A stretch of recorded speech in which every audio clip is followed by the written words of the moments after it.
ఈ వీడియోలో అంకగణిత మధ్యమంకు సంబంధించిన కొన్ని లెక్కలు చేద్దాము.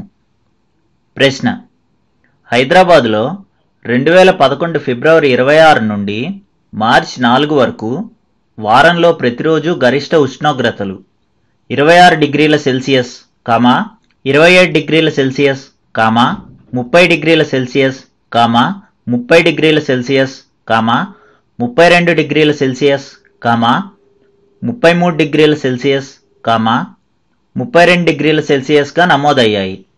మొదటిది, వారంలో అత్యధిక ఉష్ణోగ్రత ఎంత? రెండోది, వారంలోని రోజువారీ గరిష్ట ఉష్ణోగ్రతల సరాసరి ఎంత? జవాబు: ఈ ప్రశ్నలో హైదరాబాద్లో ఫిబ్రవరి 26 నుండి మార్చి 4 వరకు వారంలో ప్రతిరోజు గరిష్ట ఉష్ణోగ్రతలు 26 డిగ్రీల సెల్సియస్, 27 డిగ్రీల సెల్సియస్, 30 డిగ్రీల సెల్సియస్, 30 డిగ్రీల సెల్సియస్, 32 డిగ్రీల సెల్సియస్, 33 డిగ్రీల సెల్సియస్, 32 డిగ్రీల సెల్సియస్గా నమోదయ్యాయని ఇచ్చారు. ఇప్పుడు మొదటిది చేద్దాము. మొదటిదేంటి? వారంలో అత్యధిక ఉష్ణోగ్రత ఎంత అని అడిగారు. ఈ వారం రోజుల్లో అత్యధిక ఉష్ణోగ్రత అంటే ఏది? 32 అవుతుంది. ఇదే అన్నిటికన్నా ఎక్కువ, 32 డిగ్రీల సెల్సియస్.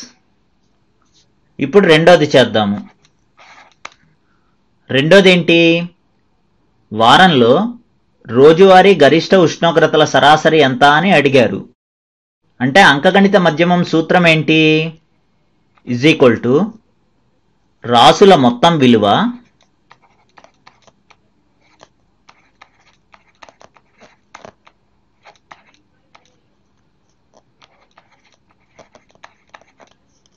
డివైడెడ్ బై రాసుల సంఖ్య.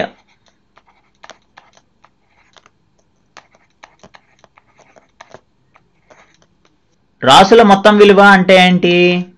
ఇచ్చిన రాసుల మొత్తం అంటే 26 plus 27 plus 30 plus 30 plus 32 plus 33 plus 32 divided by రాసుల సంఖ్య. అంటే ఇక్కడ ఎన్ని రాసులు ఉన్నాయి? 7 రాసులు ఉన్నాయి. అంటే డివైడెడ్ బై 7.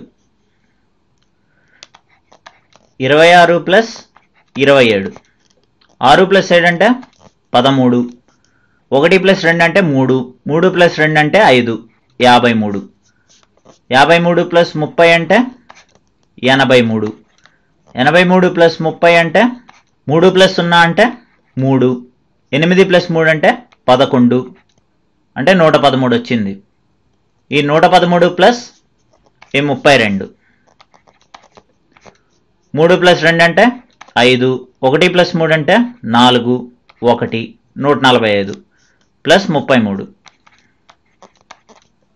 5 ప్లస్ 3 అంటే 8, 4 ప్లస్ 3 అంటే 7, 1, 178 ప్లస్ ఈ 32, 178 ప్లస్ 32, 8 ప్లస్ 2 అంటే 10, 1 ప్లస్ 7 అంటే 8, 8 ప్లస్ 3 అంటే 11, 1 ప్లస్ 1 అంటే 2, అంటే ఎంత వచ్చింది? 210 డివైడెడ్ బై 7 వచ్చింది. 7 210లో 30 సార్లు పోతుంది. అంటే ఎంత వచ్చింది? 30 వచ్చింది. ఈ 30 అనేది ఏంటి? వారంలోని రోజువారీ గరిష్ట ఉష్ణోగ్రతల సరాసరి. ఇదే మనకు కావాల్సిన జవాబు. వచ్చే వీడియోలో మరికొన్ని ఉదాహరణలు చేద్దాము.